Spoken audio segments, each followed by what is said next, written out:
Every month he wakes up somewhere new, a different level, a different reality.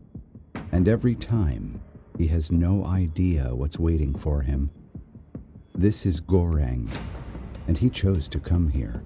A strange vertical prison with hundreds of levels, 2 people per level, 1 platform, and 1 rule. Eat when the food arrives, because it only comes once a day. At the very top, level 1, the platform is perfect. A feast, more food than anyone could ever need. But then it starts to go down. Level by level, the food disappears, picked apart, destroyed, until eventually there's nothing left. And if you're too low, you don't eat at all. At first, Goreng thinks there must be a system, a way to make it fair. If everyone just takes what they need, there would be enough for all. But that's not how people work. Because when you're at the top, you don't think about the bottom. And when you're at the bottom, it's already too late. Each month, everyone is reassigned. You wake up on a new level, sometimes higher, sometimes lower. And that one change determines everything. Your comfort, your survival, your humanity. At first, Goreng is placed high enough to eat, to survive, to observe. His cellmate explains the rules, the reality, the truth no one wants to accept. This place isn't broken. It's working exactly as intended. A test of people, of greed, of what happens when survival is on the line. And as the days pass, Goreng watches it unfold. The higher levels waste food, the lower levels starve, and no one does anything to change it. Because when you're safe, you don't care. But then, everything changes. The next month, he wakes up lower, much lower, and suddenly he's on the other side of the system. Now he understands.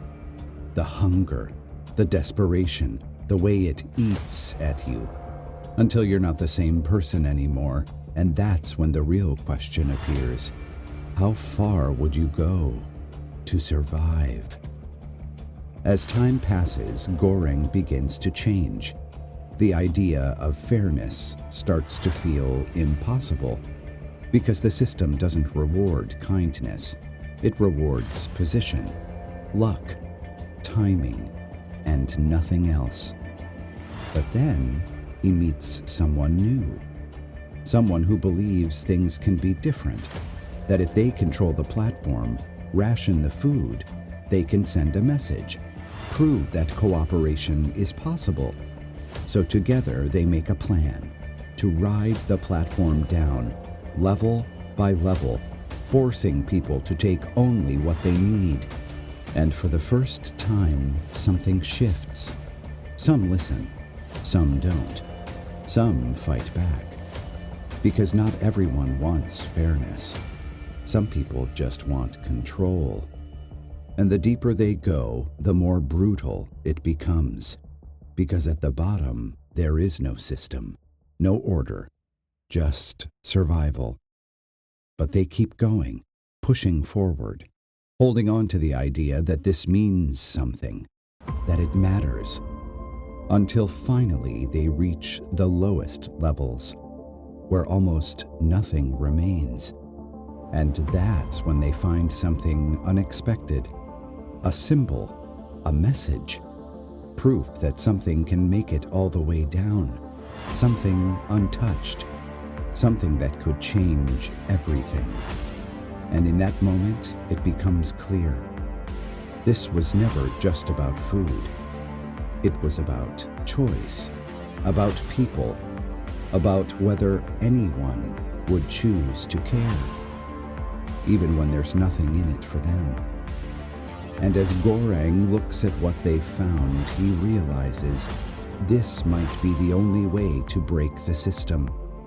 not by fighting it, but by showing it something it's never seen before. And maybe, just maybe, that's enough to send a message back up.